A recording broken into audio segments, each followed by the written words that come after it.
ready? It's the Roundtable with me, Robert Bannon. Freddie, ladies and gentlemen, welcome to Broadway World, the Broadway Podcast Network, iHeart, Spotify. I know this guy. I've watched this guy for a long time. You know, Billy Zane, you have a lot of TV and your IMDb credits are something. They are indeed. I think that's probably the most diplomatic word you could probably use. And I think you're correct in the choice. You have been, I know you, we all know you from some incredible blockbuster films. But what I didn't know until I was researching you and reading about your career is before you hit it big and really became a movie star, you were out here doing guest appearances, small parts. You really worked your way up the ranks here in Hollywood. Yeah, we had the pleasure, back when TV was TV, it was a pleasure working with, legends like Angela Lansbury and Andy Griffith and, that was some classic stuff. That was a It, uh, pleasure with David Lynch, of course. Um, yeah, those were the journey through the best of, 80s, late 80s episodic into 90s noir, and then moving into cinema, and some cool movies for the most part. some cool Great. movies. And speaking of some cool movies, Deadly Vows is out now. It is streaming. It is available this weekend. You can curl up on the couch, order a pizza, open a bottle of wine, and catch this film. How do you describe what this film is about?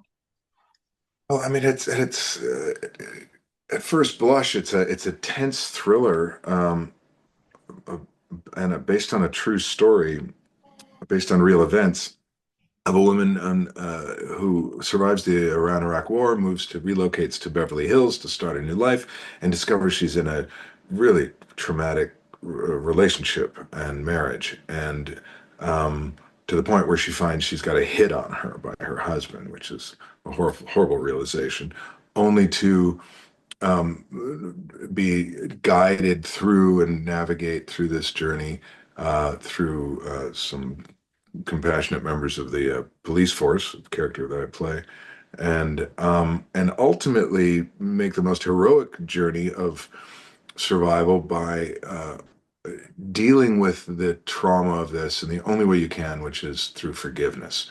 And it was that hooked me into this movie. I mean, it's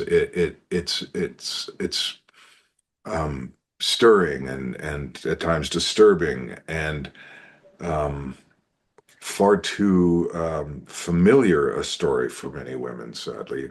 I mean, perhaps not the murder hit put upon them, but everything leading up to. And but I felt the off ramp um, and the ability to fundamentally rise above this through self realization and release um, and forgiveness was such a critical message. And I was just reminded, of how powerful that theme was in Frankenstein, which I just loved, Mm. and why that was so important, and why that, that cycle of trauma, these father-son themes, these patterns that, at the darkest journey of humanity, we tend to repeat and recycle, that the only way to proceed through and really elevate and level up is through this release and this level of compassion in the most seemingly difficult or unlikely of circumstances. You know, when I was reading about the film, it sounds as relevant and as timely as ever, especially with the places that this takes place, the theme that it takes place. I mean, we're living in a crazy world right now, and this film is going to show you some humanity. Did you like the character you play, law enforcement? Your character has a part in the tale of this whole thing. What about him drew you in to do this movie?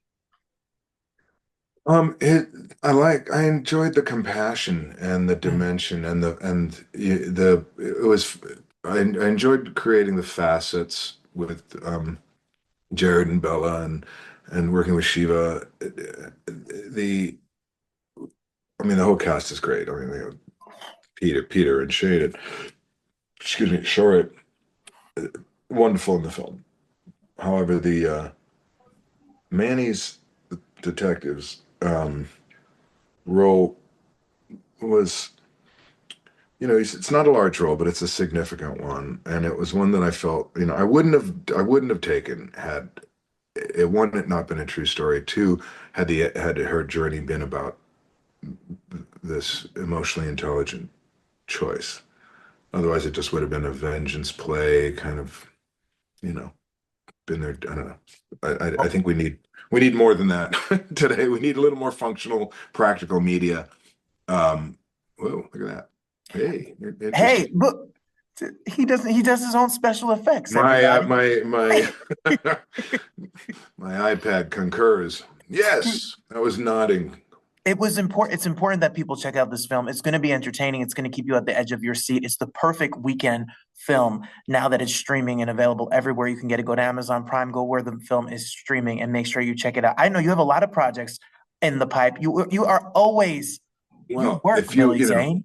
I do. If you want to, antidote, programming, if you want to balance, and after you watch this, if you want to kind of cleanse the palate and go on vacation to Tahiti for an hour and a half in a other true story based on true events film, Waltzing with Brando is a really interesting look under the hood of one of our most influential figures of the 20th century, who quite possibly was the godfather of the environmentalist movement, spearheading sustainable design, which is, the last thing you would expect No pun from intended about The Godfather. Well, pun oh, intended, maybe. pun intended. I won't lie.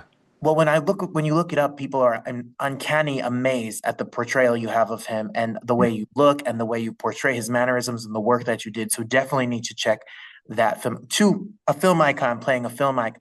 Look, Billy Zane, I know you get this a lot, and I'm sure you're tired of it. I would go to Tahiti with you, but not on a boat. I mean, I'm taking No, I'm surprised. It's very difficult to charter, I have to say. They see me coming and they're like, no, I don't think so. They Billy. don't do well.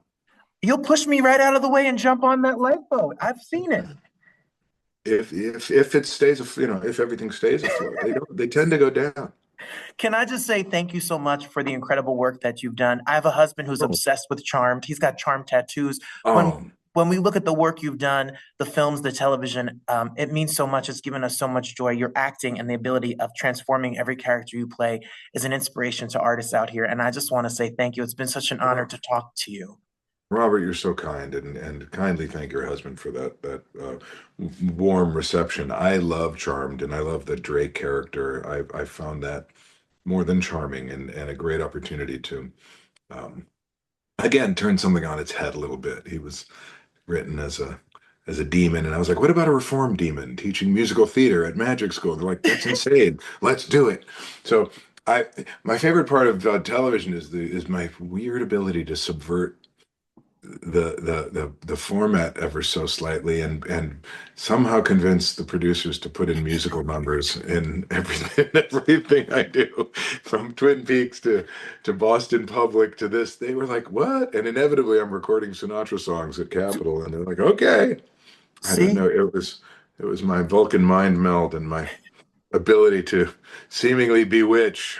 Thank you, witches, for letting teaching me Well, how to throw in musical theater. from this singing warlock over here to your home this weekend, make sure you check him out. Check out you gotta check out Deadly Vows and everything that's to come. And if you book Billy Zane, he's gonna turn your show into a musical. Just FYI. What Careful, a it's coming. it's coming. What a pleasure. Thanks for talking to us. Thank you, Rob.